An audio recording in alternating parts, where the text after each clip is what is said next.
الدرس العاشر: الله ينقذ شعبه. خروج 12 الآية 1-28. نحن نتحرك بسرعة في سلسلة دروسنا، ونتحدث الآن عن نسل إبراهيم. لإبراهيم ابنا يدعى إسحاق، وكان لإسحاق ابنا يدعى يعقوب، وله 12 ابنا. عاش يوسف ابن يعقوب وعمل في المرتبة الثانية بعد فرعون. بسبب المجاعة دعي يعقوب وأبناءه 11 الآخرون للاستقرار في مصر، وكان لهؤلاء الأبناء ولعدة أجيال الكثير من الأبناء.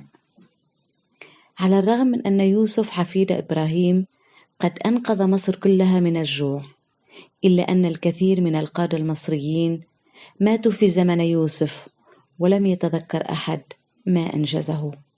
أما فرعون فقد جعل أحفاد إبراهيم عبيدا.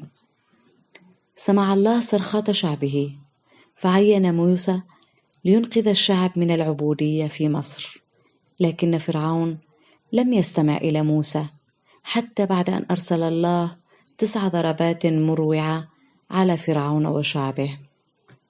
فكان فرعون متكبر جدا، وقلبه يزداد قسوة يوما بعد يوم. أخيرا حذر موسى فرعون من حدوث الطاعون العاشر والأخير، حيث يموت كل مولود بكر في مصر، بما في ذلك الحيوانات أيضا. لكن الله أنقذ شعبه من وباء الموت هذا، مثلما أنقذ الله نوحا وعائلته أثناء الطوفان. فقد وفر الله لشعبه الحماية من ملاك الموت الذي سيمر فوق أرض مصر في ليلة واحدة، تماما مثل نوح. كان على الشعب أن يطيعوا الله لكي يعيشوا.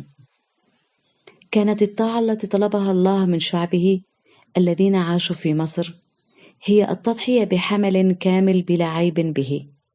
طلب من كل عائلة أن تضع بعضا من دماء الحمل على أعمدة أبواب منازلهم، ثم يبقوا داخل منازلهم طوال تلك الليلة، بينما ملاك الموت يمر ويقتل بكر المصريين الذين لم يطيعوا.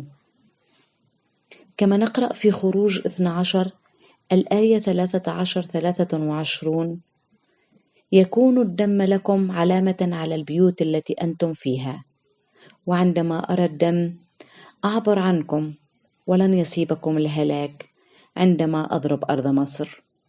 الرب يعبر الباب، ولن يسمح للمهلك بدخول بيوتكم ليضربكم. كان هذا أول فصح. لدى الله دائما خطة لشعبه، لأولئك الذين يرغبون في تصديقه والثقة به والطاعة له. في تلك الليلة في مصر مات البكر من كل مصري، من ابن فرعون إلى ابن العبد الأدنى، إلى جميع أبكار الشعب المصري. لكن بالنسبة لأولئك الذين أطاعوا الله ووضعوا دم الحمل المذبوح على أبوابهم، لم يمت أي شخص، لأن الله أمين لكلمته، هو حافظ الوعد. مثل نوح ومثل بني إسرائيل، إذا أعطيت أمرا من شأنه أن ينقذ حياتك من موت محقق، فهل ستفعل ذلك؟ قد لا تتم دعوتك لبناء قارب ضخم أو التضحية بحيوان ووضع دمه حول باب منزلك، ولكن إذا كان هناك فعل واحد من أفعال الطاعة يمكن أن ينقذ حياتك، فهل ستفعله؟